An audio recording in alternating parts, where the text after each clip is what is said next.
అదేవిధంగా మరి వాళ్ళ ఇంతమందిని కలిసి ఎందుకు కూర్చున్నాం ఇక్కడ? ఇంత ఎండల ఆకలితోని ఎందుకోసం కూర్చున్నట్టు ఇక్కడ? ఒకటే ఒక ఆలోచన, మన భారతదేశంలో తరతరాలుగా వేల సంవత్సరాలుగా అన్యాయానికి గురైనటువంటి అనేక జాతులు ఉన్నాయి, అస్పృశ్యతకు గురైనటువంటి అనేక జాతులు ఉన్నాయి, అవకాశాలు దక్కనటువంటి అనేక జాతులు ఉన్నాయి, మహిళలు ముందుకు రానటువంటి జాతులు ఇంకా ఎన్నో ఉన్నాయి. మరి ఈ జాతులందరి కోసం భారతదేశానికి స్వతంత్రం వచ్చే కన్నా 100 సంవత్సరాల ముందే మేల్కొని మాట్లాడి మన జాతి గొప్ప జాతి, ఈ జాతిలో కొందరిని వెనక్కి వేసుకుంటే జాతి మొత్తం కూడా వెనకబడుతుంది, కాబట్టి అందరం కలిసి ముందుకు నడవాలని మహోన్నతమైనటువంటి సందేశం ఇచ్చి వ్యక్తిగతంగా ఎన్నో త్యాగాలు చేసి నిలబడ్డటువంటి మహనీయుడు ఇవాళ జ్యోతిబా పూలే గారు. వారి సహధర్మచారిణి అమ్మ సావిత్రిబాయి పూలే కూడా మరి వారికి తోడు నీడగా ప్రతి కష్టంలో నడిచి ముందుకెళ్ళినటువంటి గొప్ప వ్యక్తి. బాబాసాహెబ్ అంబేద్కర్ చాలా సందర్భాల్లో చెప్పిండు, జ్యోతిబా పూలే అంటే నాకు గురువు, ఆయన చేసినటువంటి పనిని చూసి నేను స్ఫూర్తి పొంది నా జాతి కోసం కొట్లాడడానికి ముందుకొచ్చిన అని బాబాసాహెబ్ అంబేద్కర్ చెప్పుకున్నాడు. అంత గొప్ప మహనీయుడు జ్యోతిబా పూలే. 1848 మన భారతదేశానికి స్వాతంత్రం వచ్చింది 1947లో, కానీ 1848లో జ్యోతిబా పూలే గారు ఆనాడే మహిళల కోసం పాఠశాల పెట్టినటువంటి గొప్ప వ్యక్తి. ఇవాళ నేను ధైర్యంగా మీ ముందు నిలబడి 2 మాటలు మాట్లాడుతున్నా అంటే ఇవాళ ఇంతమంది మా మహిళా సోదరిమణులు వచ్చి ఇక్కడ దీక్షలో ధైర్యంగా పాల్గొంటున్నారంటే ఆనాడు ఆ మహనీయుడు చేసినటువంటి కృషి అని ఇవాళ చెప్పక తప్పదు. భారతదేశంలో ఉన్న ప్రతి ఆడబిడ్డ కూడా పొద్దుగా లేస్తే జ్యోతిబా పూలేకి దండం పెట్టుకుంటేనే మనం ముంగట పడతాం తప్పితే ఇంకొక ఆస్కారం లేదు. అదేవిధంగా కుల వివక్ష తొలగించాలని పాపం ఆయన అనేక అవమానాలు పడ్డాడు. ఆయనకు ఒక మంచి దోస్తు ఉంటాడు, ఆయన బ్రాహ్మణుడు ఉంటాడు, స్కూల్లోనే చదువుకుంటుంటాడు ఆయనతో కలిసి. ఆ బ్రాహ్మణ సోదరుడు మిత్రుడు పెళ్లికి పిలిస్తే పెళ్లికి పోతాడు. ఆ పెళ్లిలో ఆయనను అనేక అవమానాలకు గురి చేస్తారు. ఆ అవమానాలకు గురైన తర్వాత కేవలం ఇది నా అవమానం కాదు, నాలాంటి లక్షలాది కోట్లాది మందికి జరుగుతున్న అవమానం, ఈ అవమానం నుంచి నా జాతి ప్రజల్ని విముక్తి చేయాలని చెప్పి ఆనాటి నుండే పోరాటం మొదలు పెడతాడు. అనేక కార్యక్రమాలు చేస్తాడు, సత్యశోధక్ పరిశోధన లాంటి సంస్థలను పెడతారు, బోలెడని పుస్తకాలు రాసి మరి ఎన్నో రాసి జాతిని జాగృతం చేస్తేనే ఇవాళ స్వతంత్రం వచ్చిన తర్వాత ఓటు హక్కు విషయమైతేనేంది, చదువు విషయమైతేనేంది మనం ముందుకు వచ్చినాం. ఉట్టిగా అడుగుతలేం, మనం పొదువోకు అడుగుతలేం. బాజాప్తా అసెంబ్లీలో జ్యోతిబా పూలే బొమ్మ చూస్తే మనకు ధైర్యం రావాలి, స్ఫూర్తి రావాలి. అందుకోసమే అసెంబ్లీలో జ్యోతిబా పూలే విగ్రహం ఉండాలని అడుగుతున్నాం.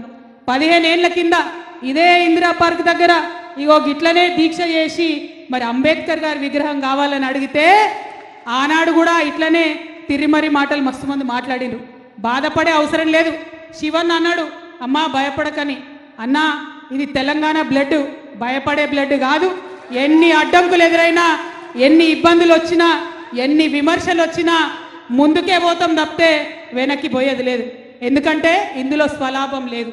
లాభం ఏదన్నా ఉందా అంటే యావత్ తెలంగాణ జాతిలో ఉన్న సబ్బండ వర్ణాలకు వర్గాలకు లాభం జరిగేటటువంటి ముచ్చండే ఇక్కడ మాట్లాడుతున్నాం. కాబట్టి ధైర్యంగా ముందుకే పోతాం తప్ప వెనక్కి తప్పే ఆస్కారమే లేదు. ఇవాళ కాంగ్రెస్ ప్రభుత్వాన్ని నేను వినమ్రంగా మిమ్మల్ని రిక్వెస్ట్ చేస్తూ ఉన్నాను. ఎట్లా అయితే అసెంబ్లీలో అంబేద్కర్ ఉన్నాడో అట్లానే అంబేద్కర్ పక్కన జ్యోతిబా పూలే కూడా ఉండాలని చెప్పి మళ్ళీ ఒకసారి డిమాండ్ చేస్తున్నాం. ఏప్రిల్ 11వ తారీఖు నాడు వారి జయంతి ఉన్నది. ఆ రోజన్నా ప్రకటన చేసి తెలంగాణ బీసీ బిడ్డలకు మీరు ఒక స్ఫూర్తినివ్వాలి, మద్దతునివ్వాలని చెప్పి ప్రభుత్వాన్ని డిమాండ్ చేస్తూ ఉన్నాం. మరి ఇదే విషయం మనం మాట్లాడుకుంటా ఎట్లా అయితే జ్యోతిబా పూలే విగ్రహం ఉండాలన్నామో అట్లనే మనకు రిజర్వేషన్లు కావాలన్నాం. 42% కోసం కొట్లాడినాం. దాని ఫలితంగా ఇవాళ బిల్లులు పెట్టిండ్రు. ఆనాడు ఒకటే బిల్లు పెడతామన్నారు. కాంగ్రెస్ పార్టీ మేనిఫెస్టోలో రాజకీయ రిజర్వేషన్ తప్పితే ఇంకో దాని ముచ్చట లేకుండే. కానీ ఇదే నాయకులం, ఇదే యునైటెడ్ పూలే ఫ్రంట్, ఇదే జాగృతి నాయకులం అందరం కలిసి ఒక్కటి కాదు 3 బిల్లులు పెట్టాలి. విద్యకు సపరేట్గా పెట్టాలి, ఉద్యోగాలకు సపరేట్గా పెట్టాలి, రాజకీయాలకు సపరేట్గా పెట్టాలని డిమాండ్ చేసినాం. అప్పుడు కూడా నవ్విండ్రు, అప్పుడు కూడా మస్తు మాటలు అన్నారు. కానీ సోయి తెచ్చుకున్నారు. రాజకీయాలకు సపరేట్ బిల్లు, విద్యా ఉద్యోగాలకు సపరేట్ బిల్లు, 2 బిల్లులు అసెంబ్లీలో పెట్టిందంటే అది కేవలం యునైటెడ్ పూలే ఫ్రంట్, తెలంగాణ జాగృతి, బీఆర్ఎస్ పార్టీ, 50 మంది తెలంగాణ బీసీల విజయంగా ఇవాళ మనం భావించాల్సినటువంటి అవసరం ఉన్నది. మరి మళ్ళీ డిమాండ్ చేస్తూ ఉన్నాం, మీరు ఖచ్చితంగా ఆ బిల్లు ఎక్కడుందో చెప్పాలి. అసెంబ్లీలో కౌన్సిల్లో బిల్లు పాస్ అయి 4 వారాలైంది. 4 వారాలు అయిన తర్వాత గవర్నర్ దగ్గర ఉన్నదా?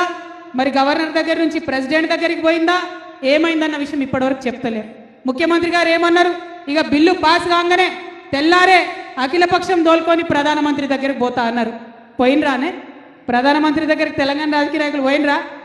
పోలే. ఎందుకు పోలే?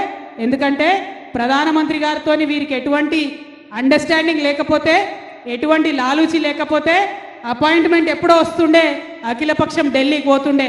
కానీ బీజేపీ పార్టీని కాపాడడానికి ఇవాళ కాంగ్రెస్ పార్టీ కేవలం మనని ఢిల్లీకి తీసుకుపోకుండా ఒక తుపేల్ ధర్నా పెట్టిండ్రు. అక్కడ ఏం చేసిర్రు? కాంగ్రెస్ పార్టీ నాయకులంతా ట్రైన్లు కట్టుకొని ఢిల్లీకి పోయినరు, ఆడ కూర్చున్నారు. ఇక పొద్దున్న బ్రేకింగ్లు టీవీలలో, ఇక రాహుల్ గాంధీ వచ్చే, రాహుల్ గాంధీ వచ్చే, ఇక మా రాహుల్ గాంధీ వచ్చి ఢిల్లీలో మాట్లాడతాడు, గర్జిస్తాడు, బీసీ బిల్లు వస్తుంది తెలంగాణలో అని చెప్పింది. చివరికి ఏమైంది? రాహుల్ గాంధీ రాలే. ఎందుకు రాలేదంటే ఏం ఆన్సర్ లేదు, ఏం జవాబు లేదు. మళ్ళా గాడ మన తెలంగాణ బీసీ బిడ్డలే, కాంగ్రెస్ వాళ్ళే పాపం, అయినా బీసీలే కదా, కాంగ్రెస్ నాయకులే వాళ్ళ కూసున్నారు. ఆడికి ఇదే మన ముఖ్యమంత్రి గారు పోయి ఢిల్లీలో మాట్లాడిండు. పోనీ ఢిల్లీలో మన ముఖ్యమంత్రి గారన్నా మొత్తం దేశానికి అర్థమయ్యేటట్టు హిందీలో ఇంగ్లీష్లో మాట్లాడతాడంటే మళ్ళీ గాడకి ఇదే తెలుగు ఉపన్యాసం ఇచ్చే. ఇక మరి దానికి ఢిల్లీకి పోవడానికి నాకైతే ఇంతవరకు అర్థం కాలేదు. అది గల్లీలో పెట్టుకోవచ్చు కదా మీటింగు. మేమేమంటున్నాం, బీసీ బిల్లు ఢిల్లీలో పాస్ కావాలంటే ఢిల్లీలకు అర్థమయ్యే భాషలో చెప్పాలి, ఢిల్లీల మీద ఒత్తిడి పెరిగే భాష చెప్పాలి, మోడీ గారిని ఒత్తిడి పెంచేటటువంటి పని చేయాలి, బీజేపీ మీద ఒత్తిడి తీసుకురావాలి. మీకు ఎటువంటి లాలుచి లేకపోతే వెంటనే ఆ ప్రయత్నం చేయాలని చెప్పి నేను ముఖ్యమంత్రి గారిని డిమాండ్ చేస్తున్నా. ఇంకొక విషయం, చాలా ఘోరమైన విషయం, ఈరోజు పొద్దున అన్ని పత్రికలలో వచ్చింది. ఈ కులగణన వేసిన తర్వాత మనందరం బాగా బాధపడ్డాం. కులగణన వివరాలు కరెక్ట్ చెప్తలేరు, మీరు కరెక్ట్ చెప్పాలని అడిగినాం, తప్పు చెప్తున్నారని అడిగినాం, దానికి జవాబు చెప్పలేదు. పోనీ అసెంబ్లీలో పెట్టండి లెక్కలని అడిగినాం, దానికి జవాబు లేదు. పోనీ గ్రామ పంచాయతీలలో వివరాలు ఇవ్వండి అని అడిగినాం, దానికి జవాబు లేదు. ఇవాళనంట మొత్తం ఇచ్చినటువంటి డేటా, వాళ్ళకు వచ్చినటువంటి డేటా అంతా తీసుకుపోయి ఒక ఇండిపెండెంట్ ఎక్స్పర్ట్ కమిటీకి ఇస్తారట. ఆ ఇండిపెండెంట్ ఎక్స్పర్ట్ కమిటీలు ఈ డేటాను అనలైజ్ చేస్తారంట. ఈ డేటాను వాళ్ళు అనలైజ్ చేసి మనకు డీటెయిల్స్ చెప్పే వరకు మనం ఎవ్వరం కూడా దాని మీద మాట్లాడొద్దట. దానికోసం నిన్న హెచ్చరిక జారీ చేసిరు. ఇగో, కులగణనపై ఎవరు మాట్లాడొద్దు, ప్రభుత్వము, నాయకులు, మీడియాకు ఎవరు కూడా మాట్లాడొద్దని ఇక్కడ అండర్లైన్ చేసి పెట్టినాం. స్వతంత్ర సంస్థనట, వీళ్ళు ఇండిపెండెంట్ సంస్థనట, వీళ్ళు మనకు హెచ్చరిక చేస్తున్నారు.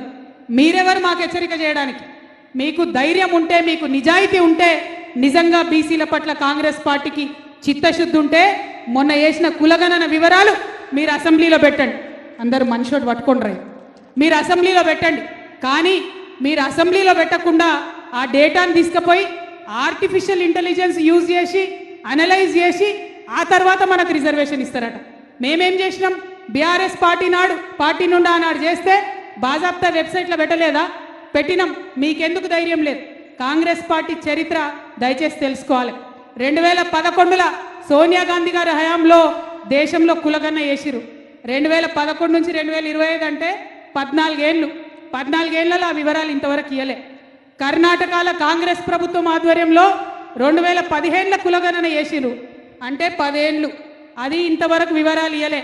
ఇక తెలంగాణలో పోయిన సంవత్సరం చేసిరు. పోనీ ఈ వివరాలన్నా ఇస్తారేమో అంటే మళ్ళీ ఇవి కూడా తీసుకుపోయి ఇండిపెండెంట్ సంఘానికి ఇస్తారట. అందులో ఆర్టిఫిషియల్ ఇంటెలిజెన్స్ యూజ్ చేస్తారట, దాంతో అనాలిసిస్ చేస్తారట. ఆర్టిఫిషియల్ ఇంటెలిజెన్స్తోని చాలా ప్రమాదం ఉందని హెచ్సియులో మనమేమో చేసినామని నిన్ననే మళ్ళా సీఎం గారు చెప్పిండు. నాకైతే ఏమనిపిస్తుందంటే, ఇగో ఇది చూస్తుంటే ఆర్టిఫిషియల్ ఇంటెలిజెన్స్ అంటే ఏఐ అంటే ఆర్టిఫిషియల్ ఇంటెలిజెన్స్ కాదు, ఏఐ అంటే అనుమూల ఇంటెలిజెన్స్. ఏఐ అంటే అనుమూల ఇంటెలిజెన్స్. ఈ అనుమూల ఇంటెలిజెన్స్ వాడి మా కులగణను తప్పుతో పట్టించి బీసీ కులాలకు అన్యాయం చేసే ప్రయత్నం జరుగుతుంది తప్పితే ఇంకోటి కాదు. కాబట్టి ఈ అనుమూల ఇంటెలిజెన్స్ మొత్తం రాష్ట్రంలో విధ్వంసం సృష్టిస్తున్నది. అనుముల ఇంటెలిజెన్స్ పక్కకు జరిగితే తప్ప రాష్ట్రం బాగుపడే పరిస్థితి కనబడతలేదు. అది కులగణన కావచ్చు, హెచ్సియు కావచ్చు, ఇంకోటి కావచ్చు.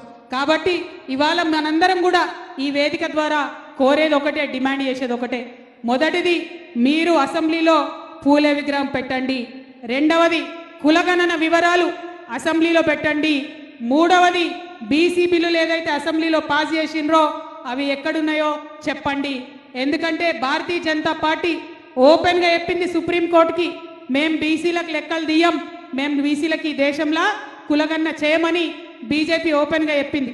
మరి ఆ పార్టీకి ఎట్లా ఒత్తిడి పెంచాలి? అది ప్రజా ఉద్యమాల ద్వారా ఒత్తిడి పెంచుదామా, రాజకీయ పరంగా ఒత్తిడి పెంచుదామా? మీరు ప్రజలకు జవాబు చెప్పండి. ఆ ఒత్తిడి పెంచడానికి మేమందరం కూడా సిద్ధంగా ఉంటాం. మీరు ఎక్కడికంటే అక్కడికి వస్తాం. మీలాగా ఢిల్లీలో దొంగ దీక్షలు మేము చేయం, నిజమైన దీక్ష చేస్తాం. ఇవాళ శాంపుల్ మాత్రమే. ఇక్కడ మనం ఓన్లీ పొద్దుగాలటి నుండి సాయంత్రం వరకే ఆకలి కూస్తున్నాం. ఈ బీసీ బిల్లు పాస్ అవ్వాలంటే అవసరమంటే ఢిల్లీకి పోయి నిరవధికంగా నిరాహార దీక్ష కూర్చుందామని చెప్పి ఈ సందర్భంగా నేను తెలియజేస్తూ